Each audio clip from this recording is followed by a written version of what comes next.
Radio Shropshire.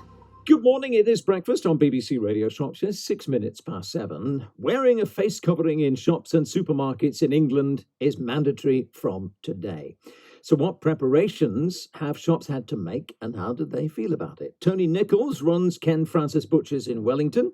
Matt Kent is a graphic designer in the town and he's created a poster that shops can put up and they join us on breakfast this morning. Let's talk to Tony first. Tony, good morning. Good morning. How's lockdown been for you, Tony? It's been hectic. It's been very busy. The local market, Wellington market, shut at the beginning of the lockdown. So we, for the sake of Wellington people, took on selling all sorts of things from the markets, and obviously to help the markets, stall holders and their suppliers as well. So we're selling bread, toilet roll, potatoes, cheese, butter, lots of things we don't normally sell, and we were doing deliveries as well. So it became very onerous. And it just brought me to tears so many times. People phoning up, we can't shop in the markets. Generally, the archetypal little old lady who's isolated at home, that I've been overwhelmed with support from both our customers, volunteers to deliver to them or pick it up for them, etc. So it's been very hectic. And just when you mentioned a few minutes ago on the news about key workers suffering anxiety, more mental stress, and it obviously has a physical effect.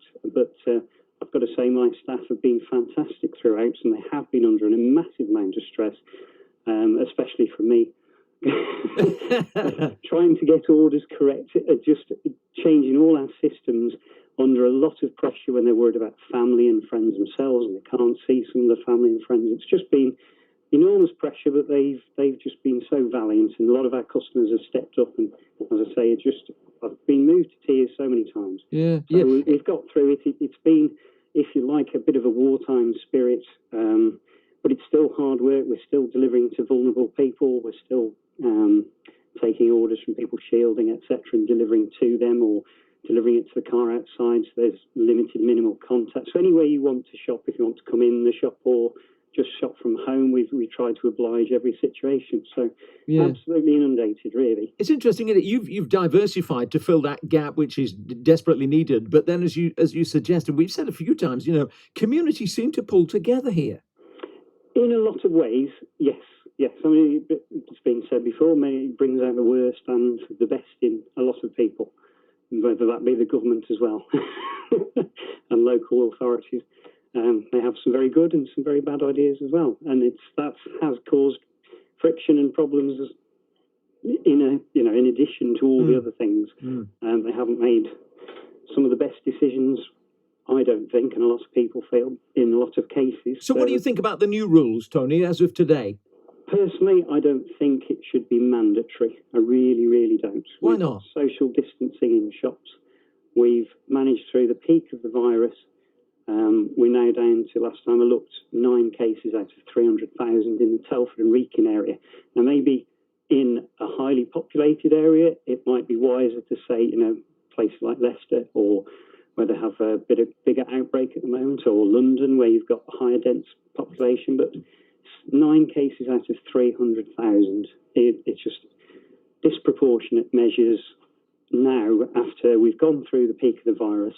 The WHO have changed their mind about face coverings, which we've known about airborne viruses for so many years. They've stuck with that message until very, very recently.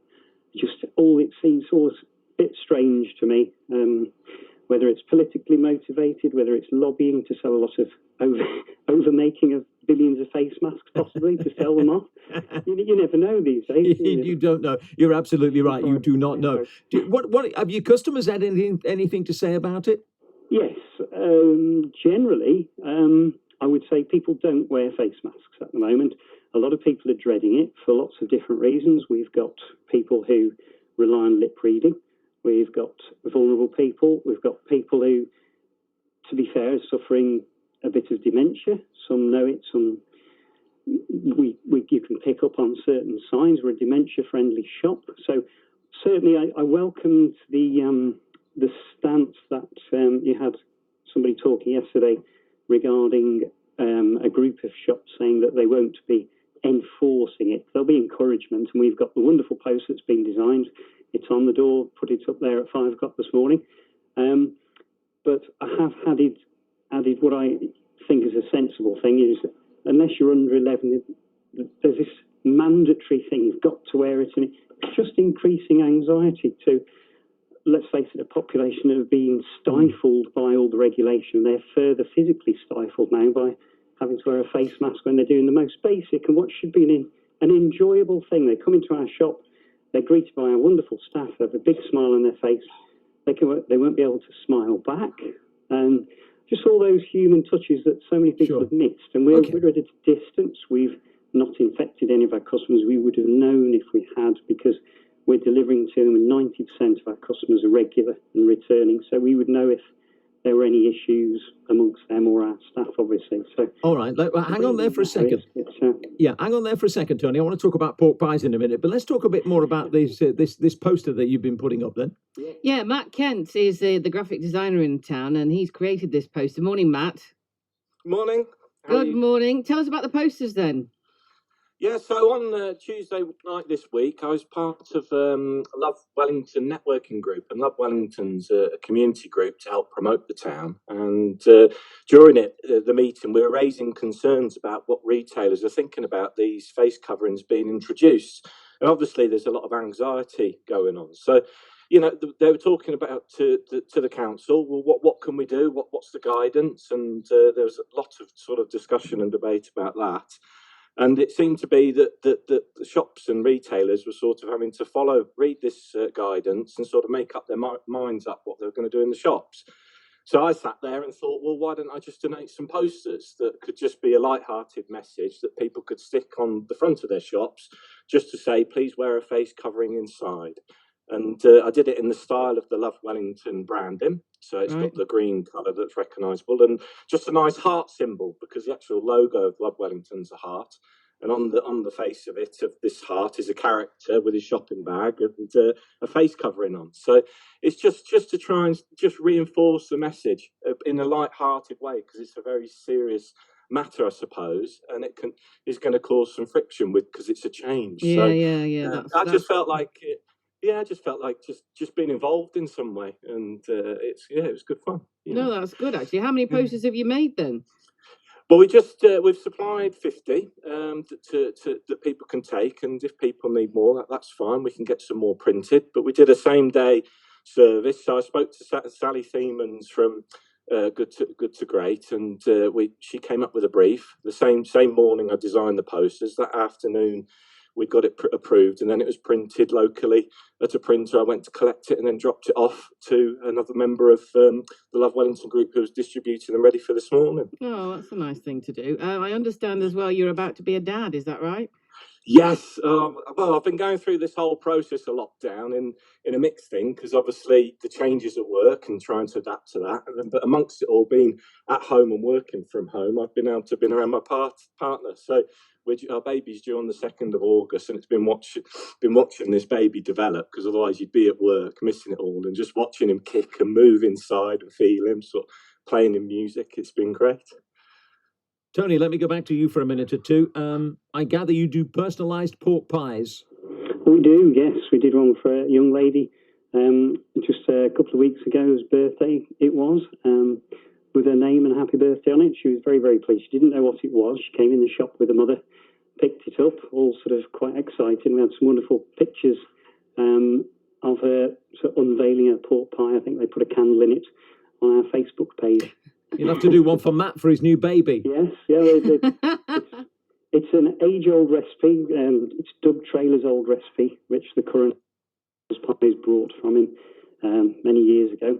Tony, I've got a big question, and it's supposed to be a controversial one about pork pies, and I hadn't thought about this before. But there's a major manufacturer in Melton Mowbray, obviously, and they say that you should not heat up pork pies, but some people do. What are your thoughts? Do you know, I very much like a heated pork pie.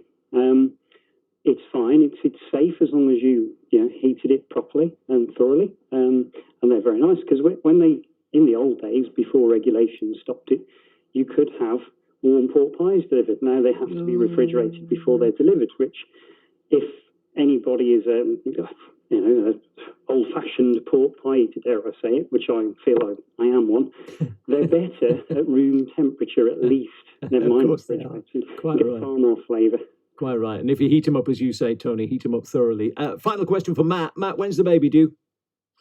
2nd of August. So it's the countdown has become. I left this morning, my partner in bed, and I was going to kiss the baby goodbye, and I was like, is he going to come today? Every day is that apprehensive feeling. Is today the day I'm going to have to rush to the hospital with her? So is this your first?